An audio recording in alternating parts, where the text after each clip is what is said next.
Hey y'all, it's old Rowdy Robert T. Carter here. Welcome to the channel. Appreciate y'all. I'm going to tell you a little bit about myself. Some people may be wondering, well, what is this channel about? You know, and I keep hearing people say, hey, your channel should have a description. And I guess if I describe my channel, it would probably be anything outdoors.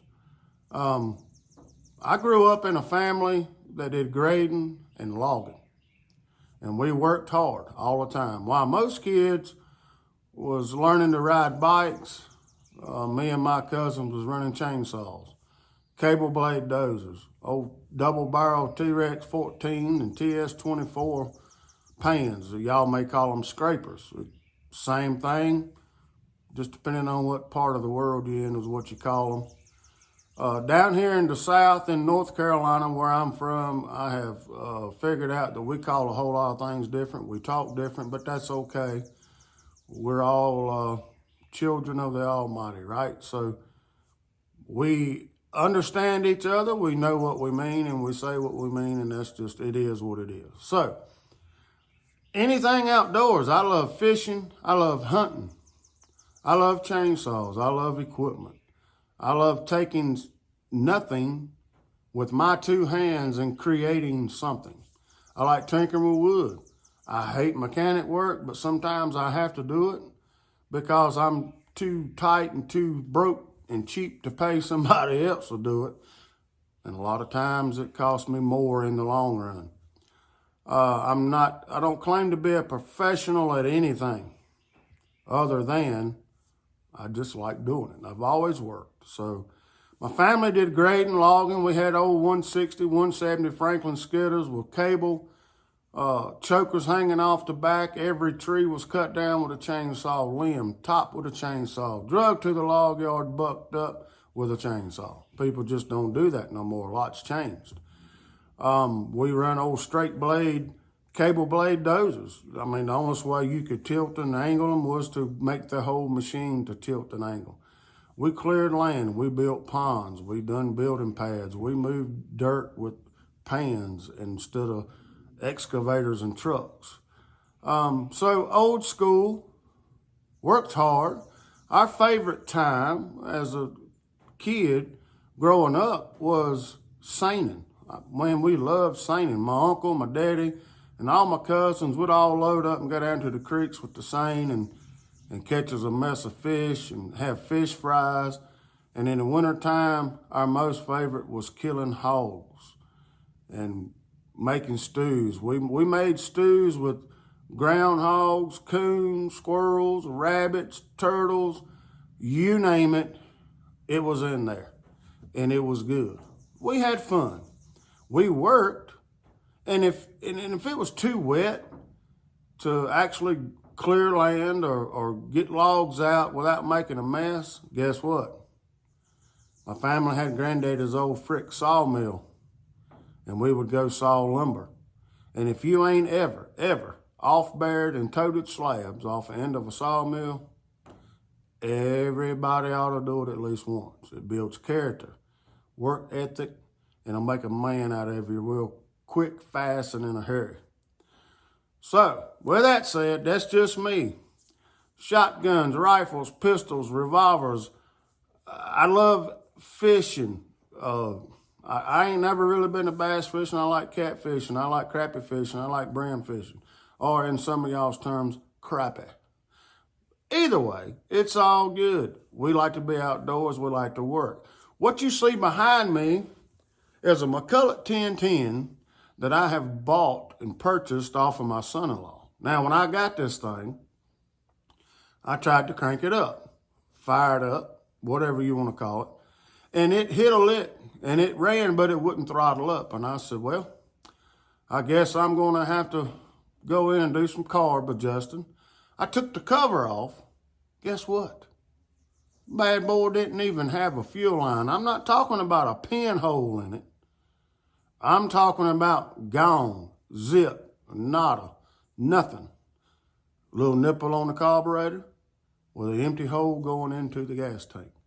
So that unit fired up on what little bit of gas had splashed through that hole when I was doing my cranking process. And I figure if it will run off of that, this bad boy's going to scream when I get a fuel line put on it. So I'm going to work on that. The other day, I was cutting firewood for my daddy, and my poor old Husqvarna 455 Rancher that I've had probably 18 years has malfunctioned, y'all. It was running fine. It ran out of gas. I filled it up with gas, and it would crank, and it won't throttle up. It's like it's starving for fuel. If I pump this primer bulb up right here, it'll run. And as soon as it exhausts whatever fuel is in the line from that, it just shuts off. So I got to figure out what's going on with that thing. And as I've said, I ain't no mechanic, so this ought to be fun. But I did pick up a fuel line for the old McCulloch 1010. Now, I want y'all to look at this thing. This saw ain't been used hardly any. Now, growing up, back in the day I was telling y'all about, that's what we, look at this bar. Look at that. It's got the original daggone bar on it. Back in the day, we had 700 McCullochs, 850 McCullochs, double legal, 80 McCullochs. That was a piece of junk. Never had a 1010. But they scream. I'd always said, if you could put a Detroit into a chainsaw, that's what it sounded like. So, I'm going to show y'all where I ordered this fuel line from, because I didn't figure ever that I'd get parts for it. And there may be a better place to get parts, but upon my research and Googling on the internet, I stumbled across this place called the Little Red Barn. The Little Red Barn. And they had it. I don't know if it fits. I hadn't opened the box, but this is where I got it. And apparently they've got all kind of parts and things for older saws that is no longer in production. I believe they got parts for the latest and greatest. I don't know. We'll see. So that's where I got the fuel line for the 1010 McCulloch, was the Little Red Barn. So I appreciate y'all getting this to me. I think it took 3 days from the time I ordered it to the time I got it. So that's good. But now I got to put this thing on. I've never put one on, but I'm sure I'll get it. And then when I get some gas in it, I'll fire it up, and we'll see what happens with it. But I just want to tell you a little bit about myself. I appreciate all of you that have joined in. Like I say, I'll figure this thing out. I don't mind sharing my word with you. I'm not bashful. I'm not shy. It just is what it is. And I'll get better at editing videos, but either way, it's just going to be straight up, simple, raw content. And you never know what's going to come out of my mouth. That's just the truth. So, appreciate all of you. Thank you for joining in. And if you're not subscribed to the channel, subscribe and hit that little bell. I'm going to try to do better at getting videos up. I don't actually have a channel title. Like I said, if I was going to describe my channel, it would probably just be anything outdoors. So if you like the outdoors, you like chainsaws, you like heavy equipment, you like shooting, you like cutting firewood up, hey, I'll share it with you, right? Appreciate each and every one of you. I'm going to get to working on this saw. If I can, I'll flip this thing. Hey, that's something I noticed about my wife. Has a Samsung Galaxy phone, and she can flip her camera with a touch of a button. Now, I've got the iPhone 13 Pro, I believe it is. I can't do it. I have to flip the whole daggone phone around. It just, you can't reach right there and push that button and the camera flip around. I don't like that. I have to turn the whole thing, stop the video, whatever. And I have tried to put a lot of videos together, and I never complete them because of that very reason. I didn't know how to edit and stop, restart. But I think I'm figuring that part out. So, hey, God is good. Welcome to the channel. Appreciate you. I'm going to get to working on this saw. Thank you for joining me. Hey, y'all, I just wanted y'all to see I got the top off of this thing. Gas tank's pretty clean. Got the tag in there. Right there is where the fuel line's supposed to go. Feed through that hole. Should have a filter on the end. Like I said earlier, the Little Red Barn out of Rockingham, Virginia is where I ordered this. I hadn't opened the box, but it's supposed to be a fuel line and 2 fuel filters in there. So I'm gonna get it open. We'll see what we got in the box and see if we can get it installed. All right, y'all, I got the cover off the saw, I got the filter off, I got the line and the filter. The thing is, first of all, thank you to the Little Red Barn. I ordered this stuff within 3 days it was here. It wasn't no shipping cost. I don't know what all they do sell, what they don't sell, but I know they sold me this. Now this end of this hose, I don't know if y'all can see that, is bigger than this. The biggest nipple is on the carb. So I would have to assume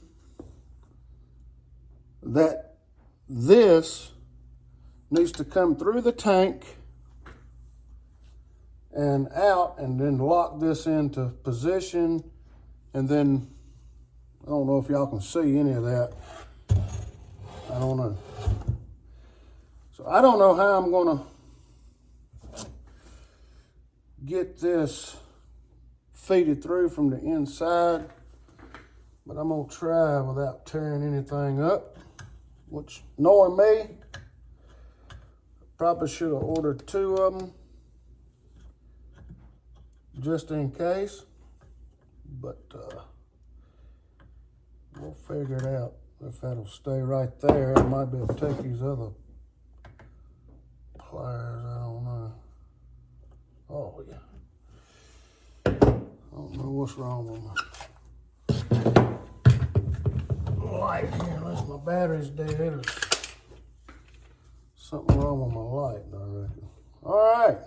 I don't know if y'all seen what I just did. So I would have to assume that that goes like that. Let's go ahead and get this filter end pushed on.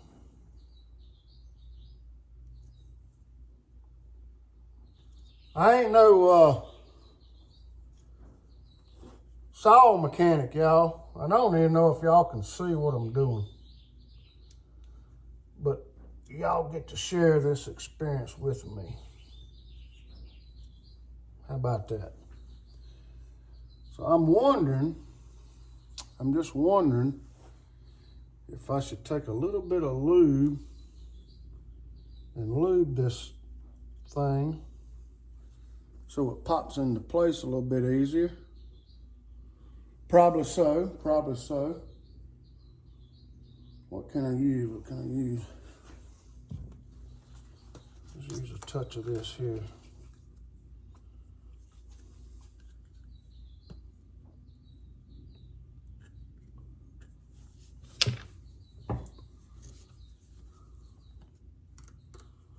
I don't need that, but just a little squirt. Put a little bit on my finger here. Now, if I'm doing this wrong, by all means, if anybody knows, y'all just let me know.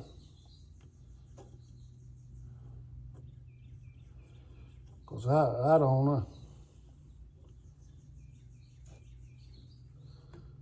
But we have wiggled that into place. Probably should have dropped that. So, There we are. Now, get this oil off my hands. Y'all probably can't see a thing I'm doing, can you? It's all right. We'll get it. All right, that is almost home.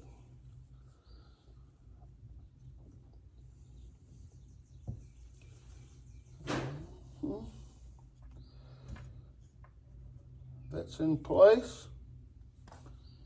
That wasn't too bad. That wasn't too bad. Got it. So, only thing left to do is put some gas in this unit and see if it's going to work. That's the only thing I know to do. I'm getting a little bit of resistance. This cutoff wire here is getting skint. I can see that. That's something gonna have to be took care of.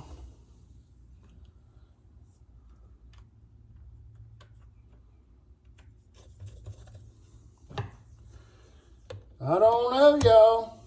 You think it's gonna work?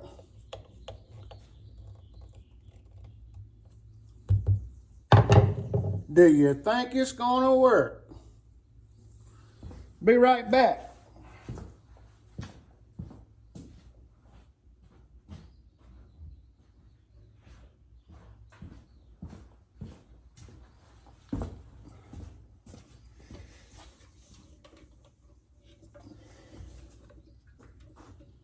Let's put a little bit of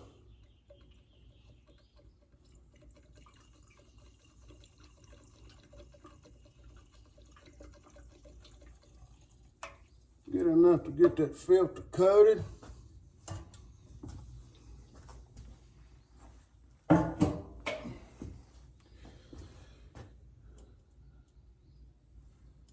That's all I know, y'all, is to try it out and see. What do you think?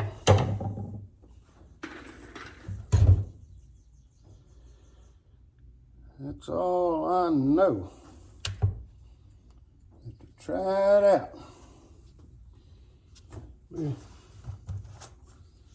Move that. I don't want to end up cutting up nothing that ain't supposed to be cut up. Because there's no chain brake, right?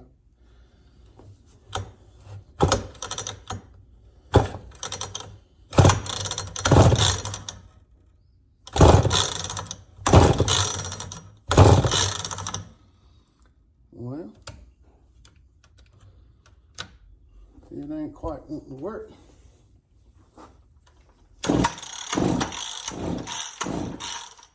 Might not have enough.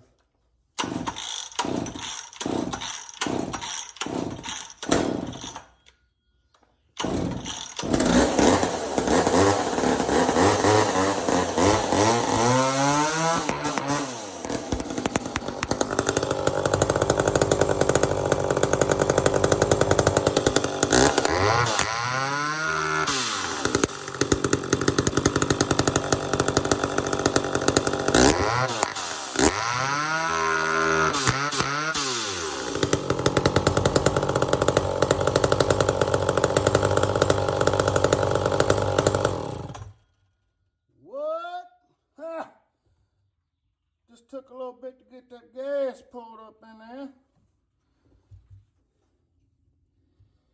I told y'all that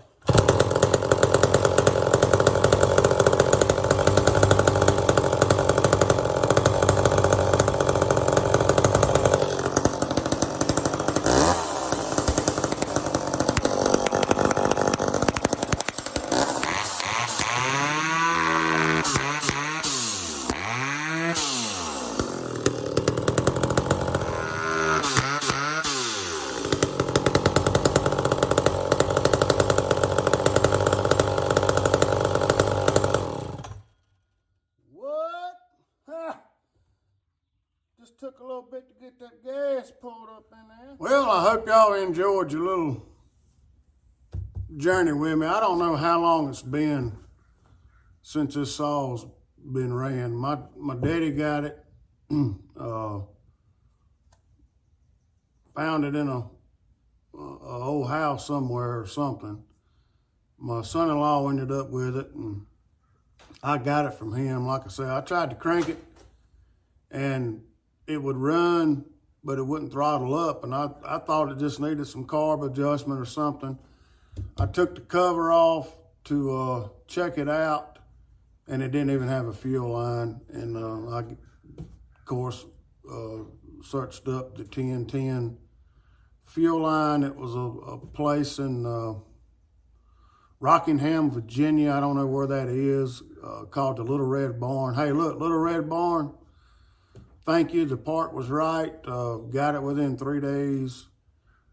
2 filters, and the line was cheaper than what the fuel line cost anywhere else. So I put it on.